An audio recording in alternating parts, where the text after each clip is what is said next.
All right. So let's talk a little bit about the security interest. We talked about what it was. Let's delve a little bit deeper, right? Um, let's talk about proceeds. So it's not uncommon that a debtor will give a security interest in their inventory. All right. Well, inventory by its very nature is commonly sold. All right. So it's not uncommon to also include proceeds um, in the description. All right. Proceeds is so if I sell my inventory for if I have a $1,000 item in inventory and I sell it, that $1,000 is proceeds, right? And the creditor would have a security interest in that $1,000. That's really the way proceeds work. Or alternatively, this wouldn't happen as often, but if I traded so if my inventory is laptop computer and I trade it for furniture, that's a like kind exchange because I traded a good for another good.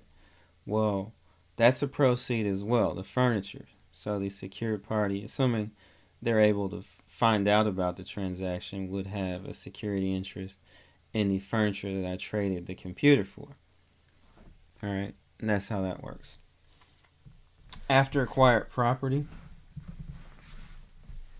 um, this is most commonly used when the description of the collateral is in a general form. All right, so inventory. All right, as a matter of fact, let's look at the example: inventory and after acquired inventory as description of the collateral. Well, that's inventory existing as of the date I signed this financing agreement, but also any inventory I acquire after that date could be, well, it is collateral. All right. Livestock. Um, so after acquired property, livestock and after acquired property includes offspring of current livestock. All right. That's after acquired property as well. All right.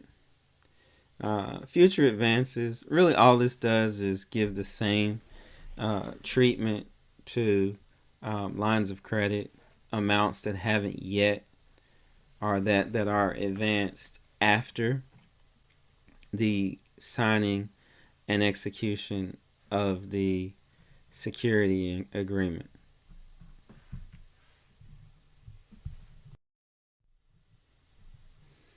Okay, so we've talked a bit about the system and perfection and why uh, lenders may want to perfect their interest. And really, it deals with the priority of their claim. When the fecal matter hits the fan, who gets paid and who doesn't. All right. So here are your general rules to go by. One reason you perfect your security interest is because when you do, your interest trumps unsecured or unperfected interest. All right. Even if you had two identical interests created on the same day, one lender, one secured party bothers to um, perfect by filing, and the other does not. So the one who files, if the debtor defaults, the one who files is going to get paid first. All right. When you have two perfected security interests, first in time is first in right.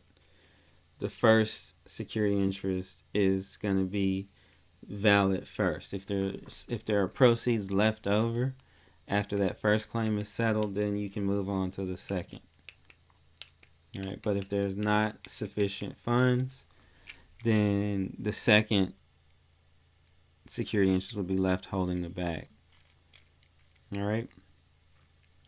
The logic behind this is that your filing, your perfection, gives notice to the outside world.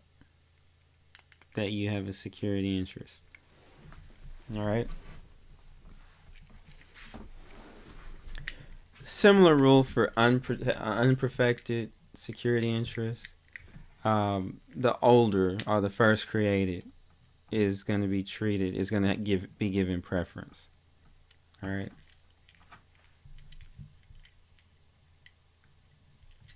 Buyers in the ordinary course of business take goods free of any security interest. So when we look at the various provisions of the UCC, we see many provisions that are really just designed to facilitate the free flow of goods. And this is one of those. In other words, if I know that Rick's store may be having some financial issues, and I also know that they have security interest in their inventory, I might be reluctant to do business with them, which kind of contributes to Rick's financial hardship. All right. Also, most of the UCC is written to facilitate the free flow of goods, and this being no exception. So if I'm a buyer in the ordinary course of business and I make a purchase from Rick's store and Rick defaults on his underlying agreement, I don't have to worry about Rick's creditor coming and getting the stuff I just bought because I was a buyer in the ordinary course of business. All right.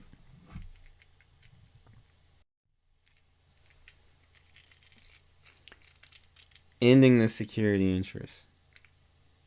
All right. Well, there's a few ways. Obviously, secured parties can relinquish their claim. They can let go of the collateral. Or if they own the collateral, or if they're in possession of the collateral, they can give it back. Or if there's a financing statement, they can terminate it. All right. Speaking of termination, once the debt has been paid, the secured party has to file a termination statement if the underlying collateral was a consumer good. All right. In other words, this is really to protect the consumer. All right. If the underlying transaction was not for consumer goods, I would say it was between a business and another business, the debtor has to request that the seller file that termination statement. All right. So it's automatic for consumer goods. You have to ask for it for debt, for non-consumer goods. Okay. In the event of default, so we talked about how you can terminate a security agreement when the debtor has paid, but what happens when the debtor doesn't pay? Well, secured parties basically have two options. One is take possession of the collateral. That's if you can do so without disturbing the peace, trespassing, breaking and entering, or committing any other crime. All right. Alternatively, you can always seek the judicial remedy. So seeking a judicial remedy, sue. You don't have, just because you can repossess the property doesn't mean you have to. You can just sue and ask for a judge to give you a judgment. Right? But if you repossess the collateral, depending upon the circumstances, then oftentimes it relates back to the debtor. You can, the secured party may be able to just keep the collateral for their own purposes, and it becomes their personal property. If you do that, then the underlying agreement goes away. The underlying debt goes away.